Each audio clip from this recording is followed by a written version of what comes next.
اور جنرل مشرف کو جو سب سے بڑی تنقید ہوئی تھی وہ اس کے NRO دینے پہ تھی.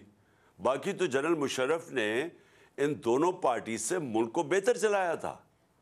لیکن اس کو جو لوگ برا بھلا کہتے ہیں, لوگ ابھی بھی نہیں بھول سکتے کہ چوری ہوئی ملک کی. دیکھیں, چوری ہوتی ہے کسی مثلا میرے گھر چوری ہو گئی, لیکن کرپشن ملک کا پیسہ چوری ہوتا ہے. تو جنرل مشرف کے پاس تو اختیار ہی نہیں تھا کہ جو ملک کا پیسہ چوری ہو وہ معاف کر دے. اور اب پھر 1100 ارب روپے کا انہوں نے یہ آئے ہیں, اور ان کا صرف ایک مقصد تھا کہ 1100 ارب روپے کے ان کے کیسز معاف ہوں. تو سب کے کیسز معاف ہوتے جا رہے ہیں. یہ دار بھی بچ گیا ہے. دار کا میں یاد کروا دوں کہ اس سے پوچھا تھا کہ $5 ملین آپ نے اپنے بچوں کو بھیجے ہیں, آپ نے کدھر سے بھیجے ہیں, آپ کی انکم میں تو یہ شو نہیں ہو رہا. اس نے کہا جی مجھے وہ ابو دھابی سے, میں کسی ابو دھابی کے شیخ کے لیے کام کرتا تھا تو اس نے مجھے پیسہ دیا ہے. انہوں نے اگلا سوال پوچھا کہ اگر اس نے پیسہ دیے تو آپ کے پاس کوئی تو ثبوت ہوگا. کسی نے $5 ملین آپ کو ایسے کیش میں تو نہیں پکڑا دیا, کوئی تو ہوگا, کوئی چیک وغیرہ. جب اسے یہ سوال پوچھا گیا, وہ اس کے جہاز میں بیٹھ کے جو پرائم منسٹر تھا تب خاقان عباسی, اور وہ ملک سے فرار ہو گیا. اب آ کے انہوں نے قانون اتنا بدل دیا کہ وہ بھی پاک ہو گیا. اور اب وہ مریم بھی بچ گئی ہے. نواز شریف کی تیاری ہو رہی ہے اس کو بھی بچانے کے لیے. آصف زرداری کے کیسز وہ ختم ہو رہے ہیں. 1100 ارب روپے کا ملک کو ڈاکہ پڑ رہا ہے. اور یہی انہوں نے ابھی تک, اگر ان کا کوئی کارنامہ ہے تو وہ ہے کہ اپنے کیسز معاف کروا لیے ہیں. اور اس کا جو دوسرا ان کی کوشش ہے کہ کسی نہ کسی طرح عمران خان کو ڈسکوالیفائی کریں, کسی نہ کسی طرح PTI کے لوگوں کے اوپر کیسز کریں تاکہ ہم ناک آؤٹ کر دیں, یعنی ٹیکنیکل ناک آؤٹ کر کے تو ہم کسی طرح الیکشن جیت جائیں, اور یہ نہیں جیت سکیں گے.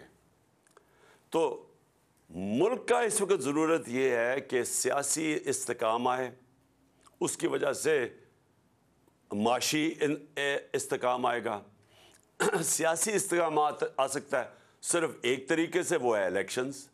اور اسی لیے آج 75% قوم اس چیز کے اوپر آ گئی ہے کہ الیکشنز کے علاوہ کوئی دوسرا راستہ نہیں ہے.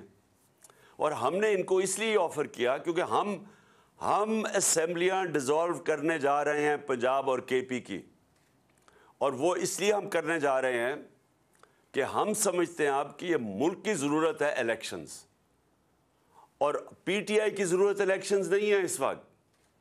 PTI تو انشاءاللہ جب بھی الیکشنز ہوں گے تو ہم جیت جائیں گے, بلکہ جتنی دیر یہ بیٹھے جا رہے ہیں اسمبلی میں, ان کا تو گراف اور تیزی سے نیچے جا رہا ہے. تو ہمیں تو فائدہ ہی فائدہ ہے کہ اگر الیکشن ڈیلے بھی ہو جاتے ہیں. لیکن ملک, میں یہ آپ سب کو یہ کہنا چاہتا ہوں کہ جو ملک کے حالات ہیں وہ اس سطح پہ پہنچ چکے ہیں کہ اگر یہ الیکشنز نہ ہوئے تو ہمیں تو یہ ڈر لگا ہوا ہے کہ جب تک یہ الیکشنز کال کریں گے تو وہ ملک تو ادھر پہنچ جائے گا جدھر کوئی بھی کچھ نہیں کر سکے گا اس کے بعد. اور مجھے یہ سمجھ نہیں آ رہی کہ کیا یہ جو ہینڈلرز ہیں جنہوں نے 7 مہینے ان کی مدد کی, جنہوں نے ان کی مدد کی ان کو اقتدار میں آنے کے لیے, اور ہم آپ کی ذرا سٹیٹمنٹ سن لینا مریم کی, اس کی خاقان عباسی کی, اس کی میرے خیال میں رانا ثناء اللہ, اور ان کا ایک اور احسن اقبال, ان کی تو ٹی وی پہ سٹیٹمنٹس ہیں کہ اسٹیبلشمنٹ کے بغیر تو کبھی نو کانفیڈنس کامیاب ہو ہی نہیں سکتا ہے. ان کی تو سٹیٹمنٹس انہوں نے خود ٹی وی پہ دی ہوئی ہیں. تو جو سہولت کار ان کو لے کے آئے تھے, تو کیا ان کو یہ نہیں پتا کہ ملک کدھر جا رہا ہے؟ اور دوسرا میرا سوال یہ ہے کہ ان کو یہ جو PDM کے لوگ ہیں, ہم سب کو پتہ ہے انہوں نے کیا کرنا ہے. انہوں نے پھر ملک چھوڑ کے بھاگ جانا ہے.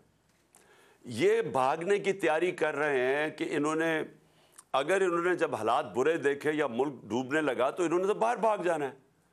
ان کے تو پیسے دولت سب کچھ باہر پڑا ہے ڈالرز میں.